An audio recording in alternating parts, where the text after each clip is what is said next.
Olá, boa noite, a paz do Senhor Jesus, amém? Vamos dar início ao nosso devocional e a partir de amanhã, que é dia 7, nós estaremos fazendo o devocional pela manhã, que será um devocional assim, tá? E pela noite nós estaremos fazendo um propósito, tá? De aprendermos mais sobre nossas emoções, sobre outras coisinhas mais que o Senhor vai nos ensinar, tá bom? Vamos orar em nome de Jesus? Glorioso Deus e amado Pai, graças te damos, Senhor, por tua misericórdia e fidelidade. Tua é a glória, teu é o domínio, teu é o poder, Senhor. Tu és Deus imutável, justo e fiel. Pai, peço que o Senhor tome o lugar de primazia neste devocional e venhas o Senhor a ministrar não só em mim, mas também em cada vida que se encontra aqui a aprender juntamente comigo neste devocional. Senhor, com clareza, profundidade, comprimento, altura, largura, fala conosco. Ó Pai, lembra-te, ó Deus, que nós somos pecadores e falhos e que precisamos de sabedoria, de discernimento, de inteligência, de entendimento e que o Senhor nos dê compreensão, percepção sobre toda a palavra do Senhor. Desperta-nos, ó Deus, em todas as áreas, em áreas, ó Pai Celestial, que já está dormindo, mas desperta-nos, ó Pai, porque a Tua palavra nos diz, desperta Tu que dormes, desperta-nos, ó Deus, incomoda-nos, Senhor, ministra em nossas vidas, trabalha em nossa mente, alinha os nossos corações e mente ao Teu. Que o Teu Espírito nos encontre sensível e que diminuamos nós para que o Senhor cresça. Pai, nós precisamos de Ti, somos dependentes de Ti. Sabemos e reconhecemos que sem Ti nada somos, podemos, fazemos ou temos, Senhor. Tua é a glória, Teu é o domínio. Pai, nós te agradecemos por tua fidelidade e oramos no nome de Jesus. Amém. Vamos dar início ao nosso devocional? Sabedoria para uma vida real.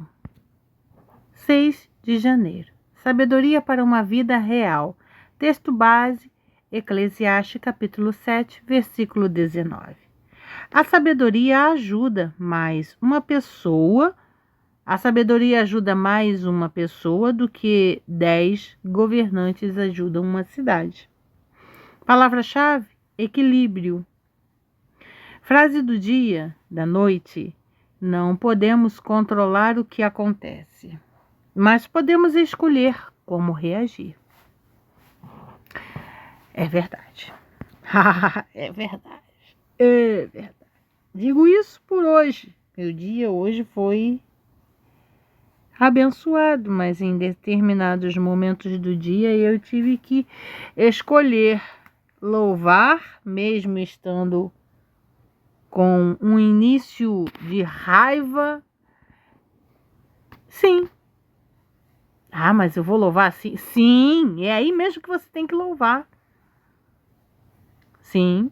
Você começa louvando, a sua mente começa a se alinhar, o seu coração, o seu corpo começa a se estabilizar.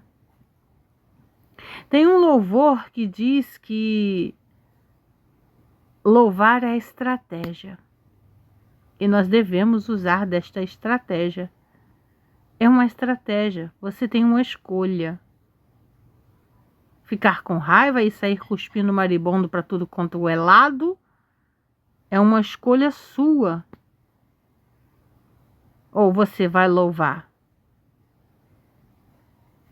Eu tenho procurado morder os cantos dos dentes e louvar a Deus.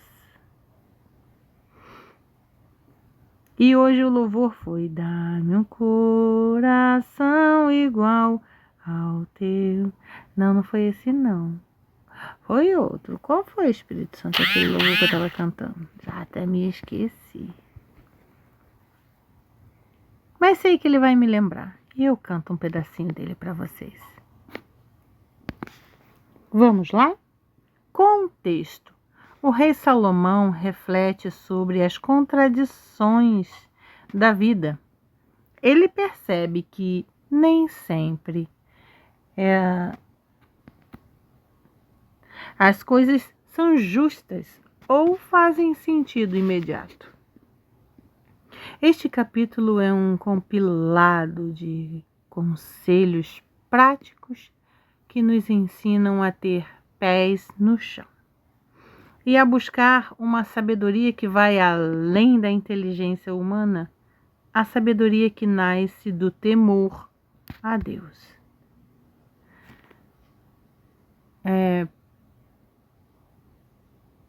Parei agora para pensar. E é muito interessante. Se você analisar melhor, verdadeiramente nós precisamos buscar esta sabedoria que nasce do temor a Deus. Introdução. Muitas vezes buscamos fórmulas mágicas para a felicidade constante. Eclesiastes capítulo 7 nos dá um banho de realidade. Ele mostra que a tristeza pode ensinar mais que a risada e que o fim de algo pode ser melhor que o começo. É um convite para sairmos da superfície e entendermos que a vida é feita de contrastes. O valor do aprendizado nas dificuldades é... Versículo 1 ao 4. Salomão diz que o dia da morte é melhor que o do nascimento e que é melhor ir a uma casa em luto do que a uma festa. Isso não é pessimismo, é maturidade. As festas muitas vezes nos fazem esquecer da seriedade da vida, enquanto os momentos difíceis nos fazem refletir sobre o que realmente importa. Não fuja dos dias difíceis. Eles são ferramentas de Deus para moldar o nosso caráter. Por isso que hoje, com toda sinceridade, o dia foi apertado, foi um cadinho difícil, mas eu escolhi louvar a Deus. Eu escolhi. Você também pode deixar a murmuração de lado, a reclamação e escolher louvar a Deus. Tá difícil? Tá sim. Tá muito difícil. Todas as coisas estão difíceis, os tempos estão difíceis, as situações estão difíceis, mas Deus é conosco. Cuidado com o orgulho e a pressa. Versículo 8 e 9. O contexto afirma que o fim de uma tarefa é melhor que o seu começo e que o paciente é melhor que o orgulhoso. Ele alerta. Não se ire depressa. Ah, meu Deus, como este devocional é todinho para mim hoje. Todinho. A aplicação: vivemos em um mundo imediatista. Queremos resultados agora. A sabedoria nos pede calma. O orgulho nos faz explodir quando algo sai do nosso controle. A paciência nos faz entender que Deus está trabalhando no processo e não apenas no resultado final. O equilíbrio é o segredo. Versículo 16 e 18. aqui há um conselho curioso. Não seja excessivamente justo, nem demasiadamente sábio. Salomão alerta contra o perigo da justiça própria e do perfeccionismo religioso. Esses dias eu me peguei pensando no perfeccionismo religioso. Porque falei para Deus, Senhor, por que é que de tantas vezes que já tentei fazer tal coisa, eu não consigo fazer? Às vezes inicio, tá tudo ok, tá tudo bem. Quando eu venho pensar que, agora eu já tô boa, já tô, digamos assim, craque nisso, né? Já tô esperta nisso. Aí eu vou lá e caio na mesma coisa.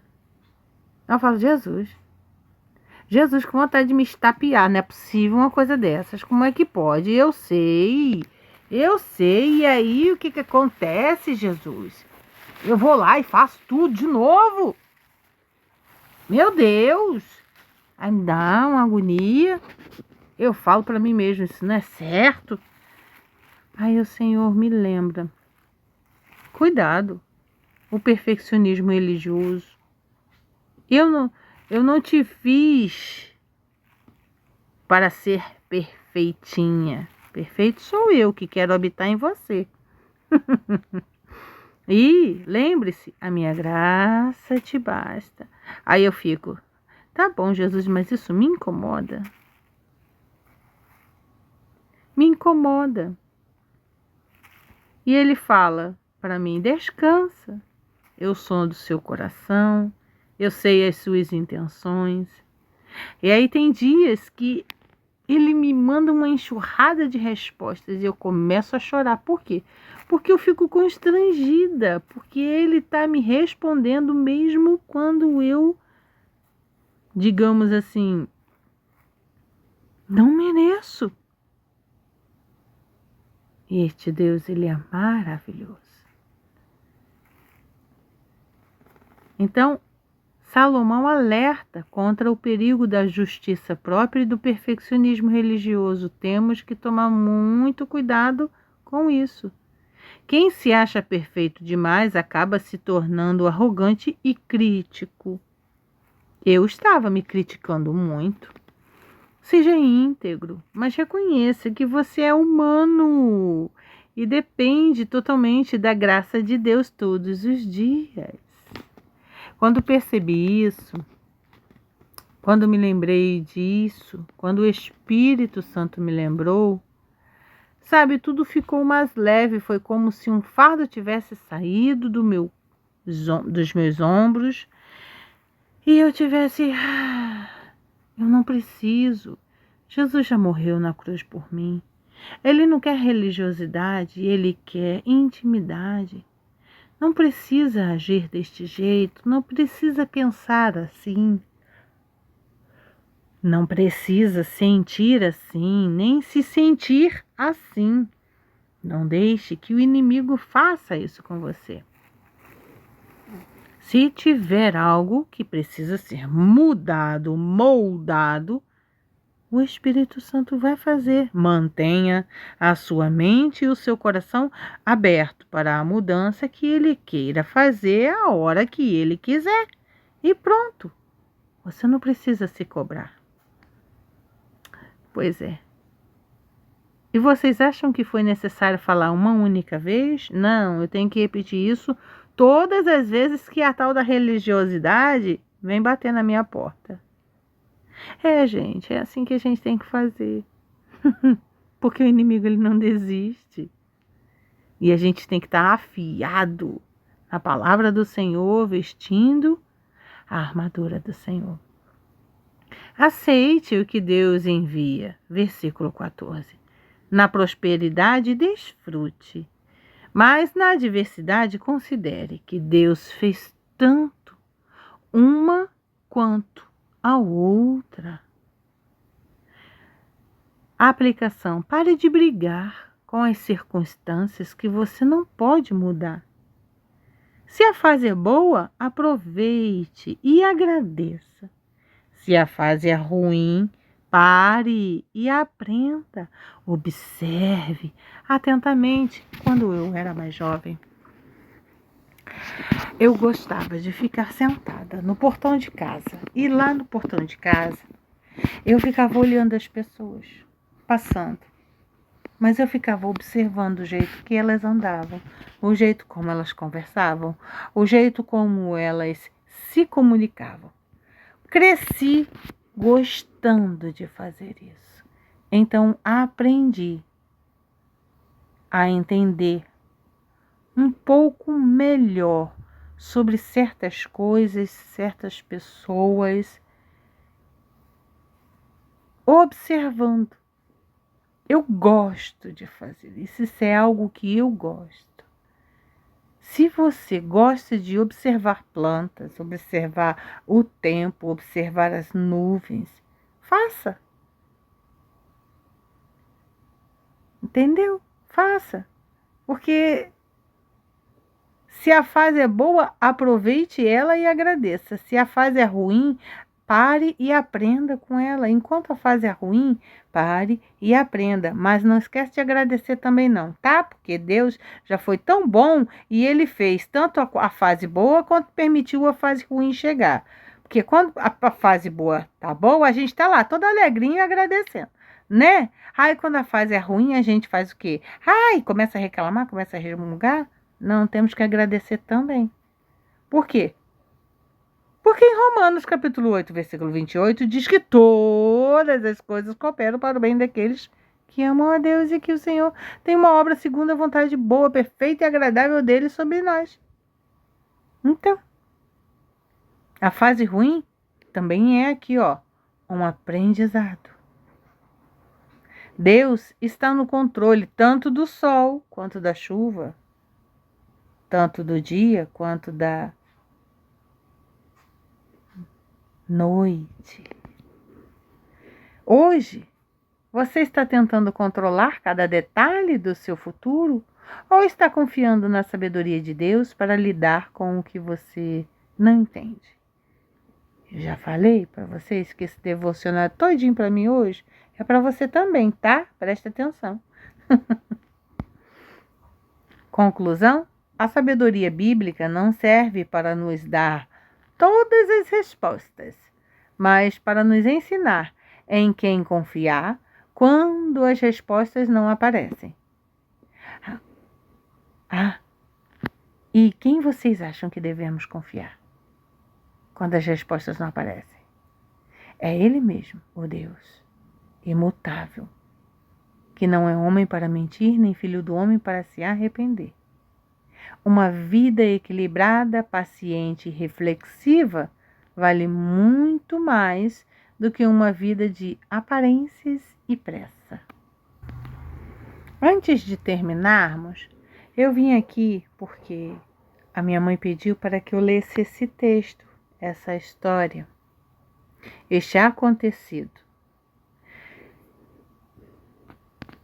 E eu vou ler aqui para ela, que é uma história que fala sobre Jesus, ele é o Senhor do dia, da noite, do tempo. Então, ele também é de todos os dias da semana e do sábado. Antigamente, eles tinham umas coisas lá com o sábado. E nós vamos aprender aqui. Por aquele tempo, está em Mateus capítulo 12, tá? Por aquele tempo, em dia de sábado, passou Jesus pelas searas. Ora, estando os seus discípulos com fome, entraram a colher espigas e a comer espigas de milho.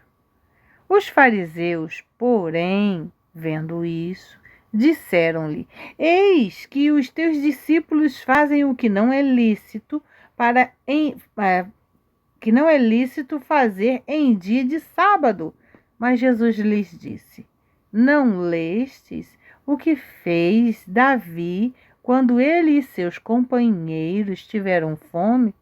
Aqui eu quero parar e quero lembrar a vocês que ontem eu disse que eu verificaria onde é que está escrito, em qual texto está escrito, que Jesus fala sobre os pães que Davi comeram, eram os pães da proposição. Olha só, como entrou na casa de Deus e comeram os pães da proposição, os quais não lhes era lícito comer. Pois eram pães abençoados. Vou colocar desta forma para que vocês entendam. Digamos que eram pães que estavam sobre a mesa da Santa Ceia. Eram pães sobre propósito. Eu trouxe vocês aqui até o Google para que vocês entendam melhor. Os pães da proposição ou pães da presença eram 12 pães sagrados, feitos de farinha fina e colocados em uma mesa de ouro no tabernáculo e templo de Jerusalém. Um para cada tribo de Israel, eram 12, simbolizando a provisão contínua de Deus e sua presença com o povo, sendo trocados a cada Shabat e comidos pelos sacerdotes. Davi não era sacerdote, prefigurando Cristo como o verdadeiro pão da vida. Então, esses pães, eles ficavam diante ali daquela mesa do tabernáculo, né? No tabernáculo, e eram sagrados. Não eram para qualquer um comer. Somente os sacerdotes é quem podia comê-los. E Davi não era sacerdote. Mas, como ele chegou fugindo do rei Saul e precisava de comida porque saiu tão apressado que deixou a armadura, deixou tudo, inclusive Aimeleque, lembra que falei com vocês sobre? Ele disse: olha, aqui tem a espada de Golias, né? E Davi falou sobre os pães. Esses pães, posso comê-los? E Aimeleque disse: toma, leva-os. Entendeu? Então aqui, ó, Jesus disse, porque eles estavam caminhando e os discípulos tiveram fome, mas era sábado e não podia se colher nada no sábado, não podia se trabalhar no sábado, até hoje não se trabalha no sábado, não se faz nada no sábado. Lá, o sábado é o sábado de descanso para eles. E então eles, né, passaram pelo, como posso dizer, ali pelo lugar pelo campo, né, onde as espigas de milho estavam, e colheram algumas para comer, pois estavam com fome. E os fariseus viram. E vendo isso, começaram a reclamar, falando com Jesus. E Jesus respondeu: não lestes o que Davi fez quando ele e seus companheiros tiveram fome? Como entrou na casa de Deus e comeram os pães da proposição, os quais não lhes era lícito comer, nem a ele, nem aos que com ele estavam, mas exclusivamente aos sacerdotes? Ou não lestes na lei que aos sábados os sacerdotes no templo violam o sábado e ficam sem culpa? Pois eu vos digo, aqui está quem é maior que o templo. Mas se vós soubesseis o que significa misericórdia, quero e não holocaustos, não teríeis condenado inocentes, porque o Filho do Homem é Senhor do sábado. Deixa eu mostrar para vocês uma curiosidade. Isso é um modelo, tá? Não é assim, ela é a internet que fez, um programa da internet que fez o desenho e pintou e tudo e tornou-se assim. Olha, essa é a Arca da Aliança. A arca e a mesa, tá vendo essa mesa aqui atrás? Olha, uma mesa lá atrás, onde que, olha lá, ó, lá atrás do homem tem uma mesa lá atrás. Então, era ali que ficavam os pães. Esses daqui são os querubins.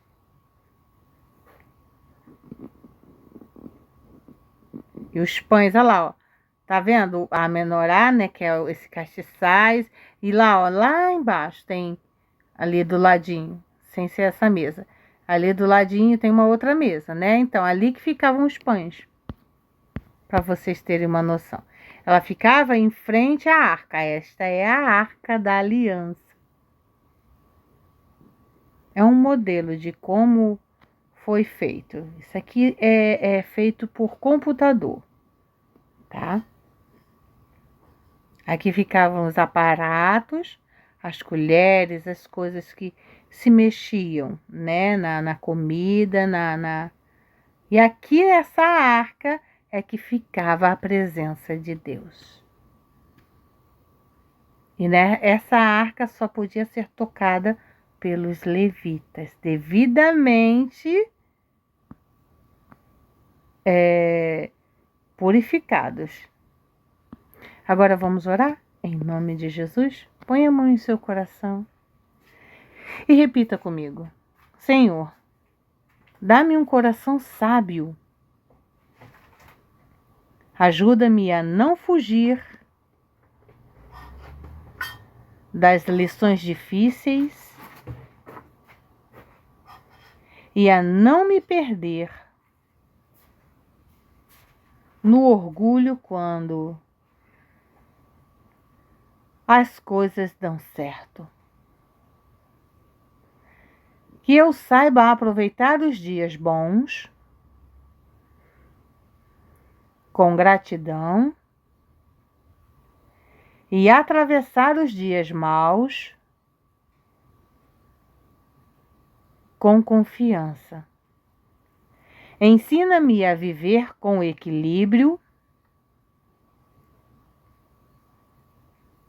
e a descansar na tua sabedoria.